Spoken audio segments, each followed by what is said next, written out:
Chapter 4. Loneliness. The next day was raining. It was rainy and dark. Rain fell on the roof of the barn and dripped steadily from the eaves. Rain fell in the barnyard and ran in crooked courses down into the lane where thistles and pigweeds grew. Rain splattered against Mrs. Zuckerman's kitchen window and came gushing out of the downspouts. Rain fell on the backs of the sheep as they grazed in the meadow. When the sheep, tired of standing in the rain, they walked slowly up the lane and into the fold. Rain upset Wilbur's plans. Wilbur had planned to go out this day and dig a new hole in his yard. He had other plans too. His plans for the day went something like this. Breakfast was at 6:30. Skim milk, crusts, middlings, bits of donuts, wheat cakes with drops of maple syrup sticking to them, potato skins, leftover custard pudding with raisins and bits of shredded wheat. Breakfast would be finished at 7. From 7 to 8, Wilbur planned to have a talk with Templeton the rat that lived under his trough.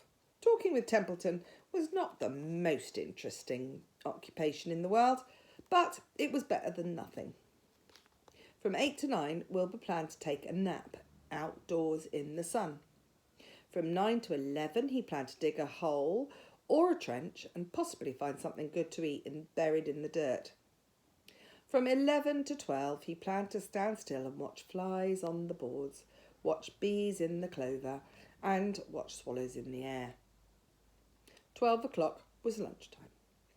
Middlings, warm water, apple parings, meat gravy, carrot scrapings, meat scraps, stale hominy, and the wrapper off a packet of cheese. Lunch would be over at 1. From 1 to 2, Wilbur planned to sleep. From 2 to 3, Wilbur planned to scratch itchy places by rubbing against the fence. From 3 to 4, he planned to stand perfectly still and think of what it was like to be alive and to wait for Fern. At 4 would come supper. Skimmed milk, provender, leftover sandwich from Lurvy's lunchbox, prune skins, a morsel of this, a bit of that, fried potatoes, marmalade dripping, a little more of this, a little more of that, a piece of baked apple, a scrap of upside-down cake. Wilbur had gone to sleep thinking about these plans. He woke at 6 and saw the rain, and it seemed as though he couldn't bear it. "Oh, I get everything all beautifully planned out, and it has to go and rain," he said. For a while he stood gloomily inside. Then he walked to the door and looked out. Drops of rain struck his face. His yard was cold and wet. His trough had an inch of rainwater in it. Templeton was nowhere to be seen. "Are you out there, Templeton?" called Wilbur. There was no answer. Suddenly Wilbur felt lonely and friendless. "Oh, one day's just like another," he groaned. "I'm very young. I have no real friends here in the barn. It's going to rain all morning and all afternoon, and Fern won't come in such bad weather. Oh, honestly." And Wilbur began crying again, for the second time in 2 days. At 6:30, Wilbur heard the banging of a pail. Lurvy was standing outside in the rain, stirring up his breakfast. "Come on, pig," he called Lurvy. Wilbur did not budge. Lurvy dumped the slop scraps and pail and walked away. He noticed that something was wrong with the pig.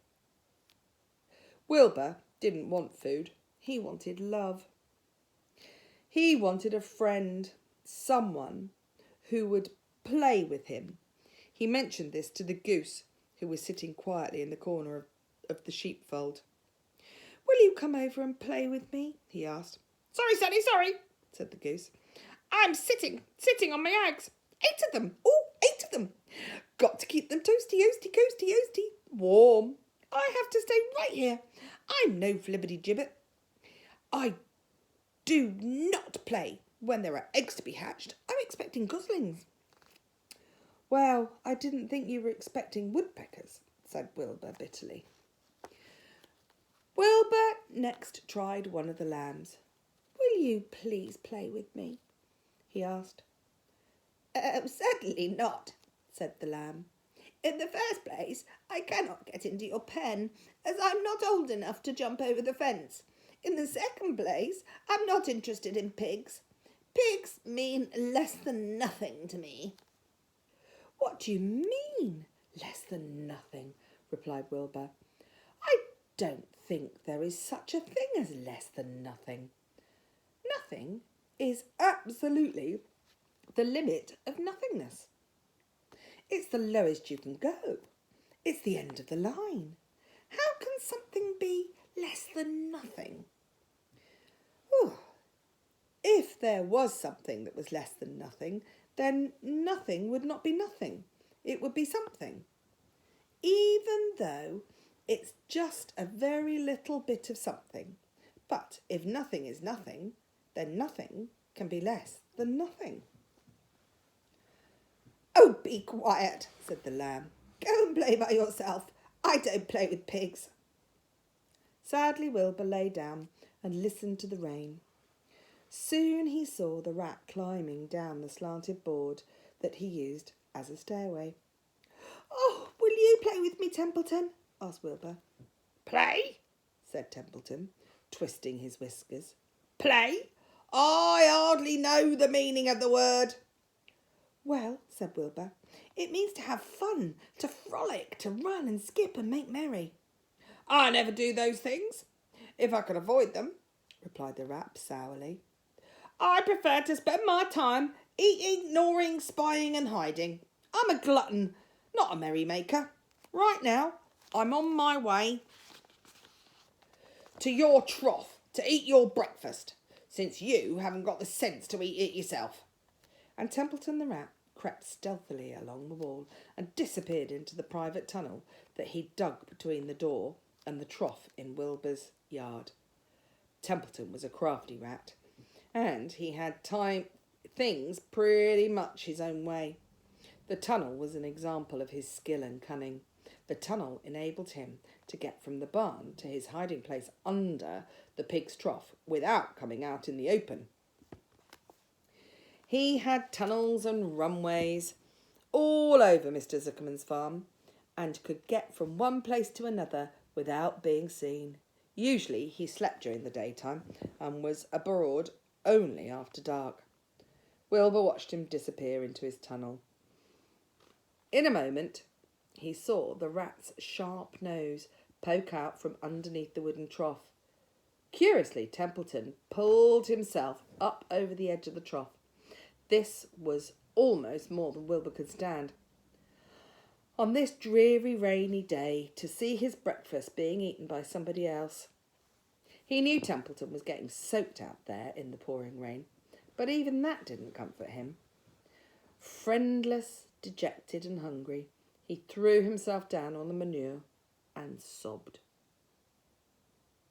Late that afternoon, Lurvy went to Mr. Zuckerman's. I think there's something wrong with that pig of yours. He hasn't touched his food.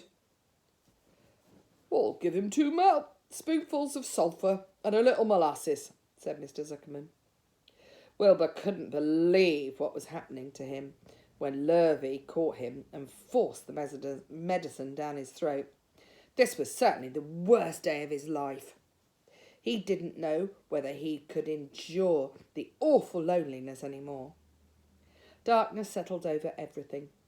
Soon there were only shadows and the noises of the sheep chewing their cud, and occasionally the rattle of a few cow chains up overhead. You could imagine Wilbur's surprise when out of the darkness came a small voice he'd never heard before. Do you want a friend, Wilbur? It said. I'll be a friend to you. I've watched you all day and I like you." But I can't see you," said Wilbur, jumping to his feet. "Where are you and who are you?" "I'm right up here," said the voice. "Go to sleep. You'll see me